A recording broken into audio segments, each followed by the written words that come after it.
Hola, ¿qué tal? Muy buenas noches. Mi nombre es Dora Isabel Méndez Mosqueda.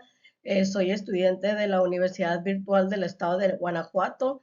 Mi matrícula es 23011-655. El nombre del reto es R2, la jurisprudencia. El nombre del módulo es Juicio de Amparo 1. Y el nombre de mi asesor es Sofía Pérez Fuentes Sacramento. Bueno, pues en este reto venimos a hablar de tres casos. Como primer caso, eh, en la primera pregunta que se nos hace, dice, señala qué método de integración, reiteración, contradicción de criterios o precedentes obligatorios se utilizó para la creación de dicha jurisprudencia. De acuerdo al caso que leí, el método de integración que se utilizó para la creación de la jurisprudencia en el caso 1, el tesis 1A diagonal J fue por reiteración. Pues en este caso, pues, ¿por qué por reiteración? Bueno, pues es que eso se deriva del contenido de la tesis, debido a que se menciona explícitamente en dicha jurisprudencia que se integra por reiteración cuando la problemática que se ha planteado implica el análisis, e interpretación de diversos preceptos constitucionales y legales. De acuerdo a la Suprema Corte de Justicia de la Nación, establece que al cumplirse los requisitos eh, de importancia y trascendencia, la facultad de atracción puede ejercerse precisamente para integrar jurisprudencia bajo este criterio, asegurando la fijación de un criterio jurídico relevante para casos futuros. Respecto al caso 2, dice, identifica cuáles son los razonamientos para que la jurisprudencia 1A diagonal J 93 diagonal 2013 fuera sustituida por la jurisprudencia IA diagonal J 78 2018, emitida por la primera sala de la Suprema Corte de Justicia de la Nación.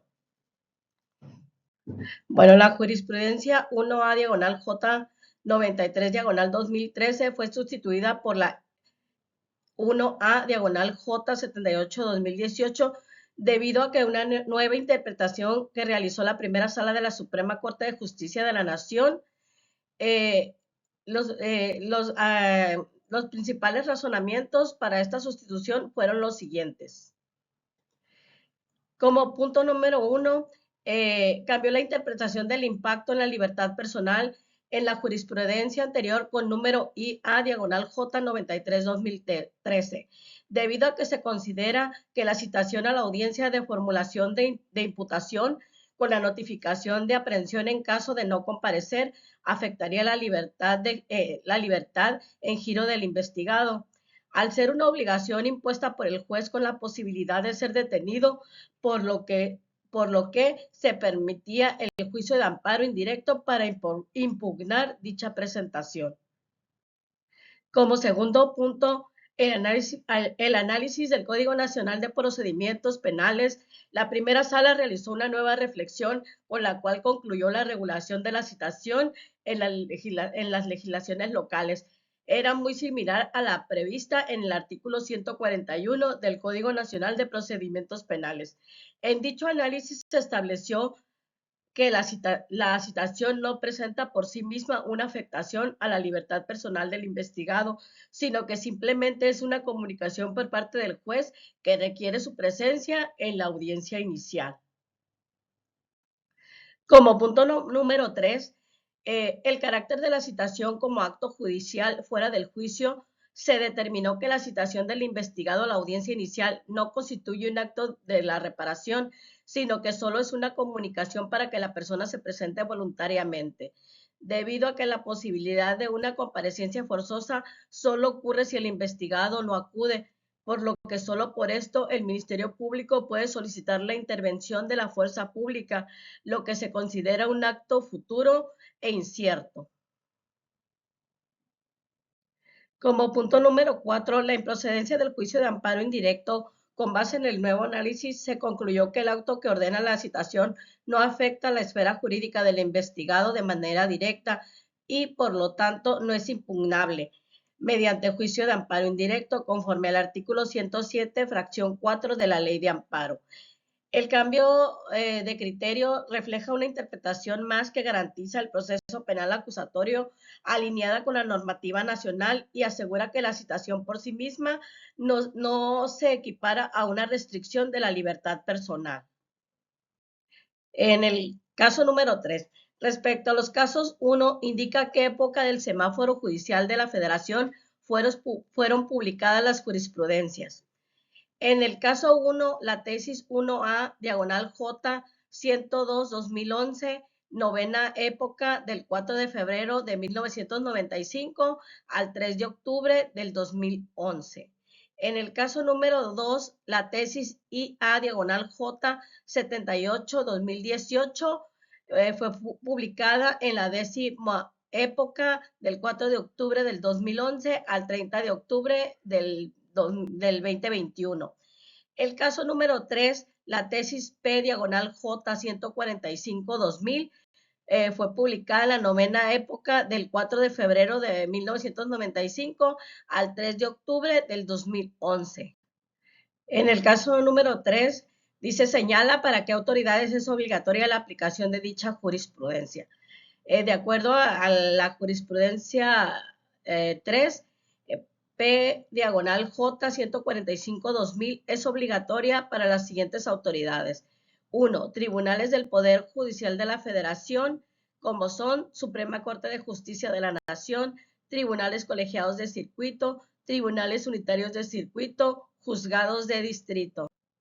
2. Para autoridades jurisdiccionales locales, cuando éstas resuelvan asuntos en los que la jurisprudencia sea aplicable, especialmente en materia constitucional y de amparo.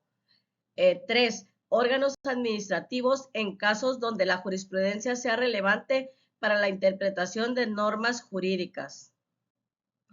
La obligatoriedad se fundamenta en el artículo 94 de la Constitución Política de los Estados Unidos Mexicanos, asimismo en los artículos 192 y 197 de la Ley de Amparo, que establecen que la jurisprudencia debe de ser acatada por los órganos jurisdiccionales. En el caso número 1, identifica si se cumple con el requisito establecido en el artículo 223 de la Ley de Amparo respecto a los votos que deben emitirse para su aprobación. El artículo 223 de la Ley de Amparo establece que los requisitos de votación para que una jurisprudencia sea considerada obligatoria, la tesis 1A diagonal J 102-2011 del caso 1, cumple con este requisito debido a que se aprobó por una mayoría de votos en la primera sala de la Suprema Corte de Justicia de la Nación. Fueron 10 votos a favor o 10 votos unánime. Como conclusión, puedo decir que los casos analizados reflejan un papel fundamental de la jurisprudencia en la interpretación del derecho y en la evolución del sistema jurídico mexicano. En el caso 1 se observa el impacto de la jurisprudencia en la formación de criterios judiciales de la novena época del Seminario Judicial de la Federación. En el caso 2 se identificó una interrupción jurisprudencial en la décima época, lo que pone en evidencia la capacidad del Poder Judicial para revisar y actualizar sus interpretaciones conforme a nuevas interpretaciones de la legislación. Finalmente, el caso 3 demuestra el reconocimiento de la forma de interpretación de la jurisprudencia, estableciendo su aplicación obligatoria sin violar el principio de retroactividad. En el análisis de los criterios de votación, destacó la importancia del artículo 223 de la Ley de Amparo, que establece los votos requeridos para la validez de la jurisprudencia. La revisión de los casos permitió verificar los criterios fueron aprobados con verificar que los criterios fueron aprobados con las mayorías necesarias, asegurando su obligatoriedad en el sistema judicial, por lo que la jurisprudencia debe ser acatada por los tribunales del Poder Judicial de la Federación y en otras autoridades jurisdiccionales y administrativas, cuando resulte aplicable. La jurisprudencia es un instrumento esencial para el derecho, pues permite que los jueces y tribunales interpreten la ley de manera eficiente. A través de los casos analizados, se observó que cumplen funciones clave como establecer criterios claros y previsibles para la resolución de conflictos. Adapta al derecho a nuevas medidas mediante la revisión de precedentes y la interpretación de criterios cuando sea necesario. Asimismo, fortalece el control constitucional al garantizar una aplicación correcta de las normas fundamentales y principios jurídicos. Por lo tanto, la jurisprudencia no solo es una fuente de interpretación del derecho, sino que constituye a la evolución del sistema jurídico, asegurando una aplicación justa y equitativa. Asimismo, la correcta comprensión y aplicación de la jurisprudencia es importante para la consolidación del Estado de Derecho de México.